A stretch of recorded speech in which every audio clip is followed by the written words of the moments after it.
श्री गोपाळ कृष्ण भगवान की जय। लीळा नंबर 305। लोणी येथे मुक्काम।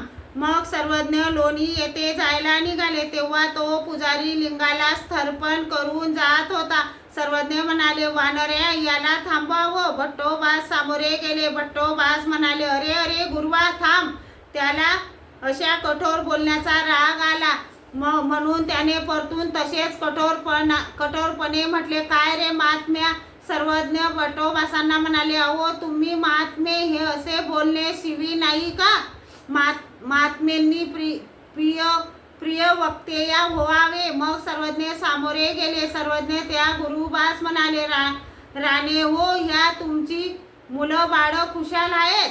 जी। मग त्याने दंडोते घातले, श्रीचरणा लागले।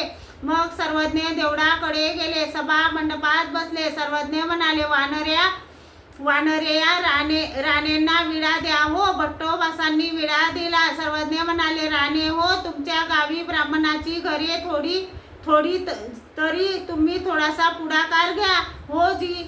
मग भट्टोबास बाईसा भिक्षा करायला गेले। पुजारी गावकरी लोकांना म्हणायचा, गावात ब्राह्मणाची घरे थोडी आहेत, तरी भिक्षा व्यवस्थित वाढा।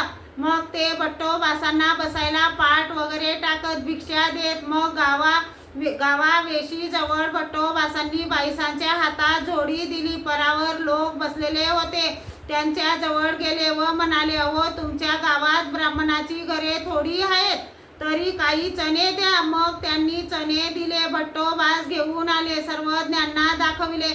सर्वज्ञ म्हणाले, बाई, यांच्या घुगऱ्या रांधा। बाईसाने विचारले, कुठे कशात रांधू बाबा? सर्वज्ञ म्हणाले, आत गळती एक भांडे, त्यात रांधा।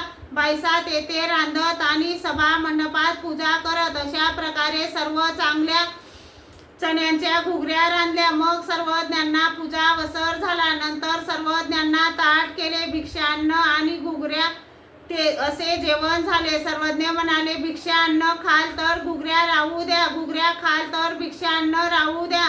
भक्तजन भिक्षान्नही खाऊ पाहत व घुगऱ्याही खाऊ पाहत। मग सर्वज्ञांनी झोड्यांना गाठी घालायला लावल्या। एकाच्या मताने श्रीकराने गाठी घातल्या।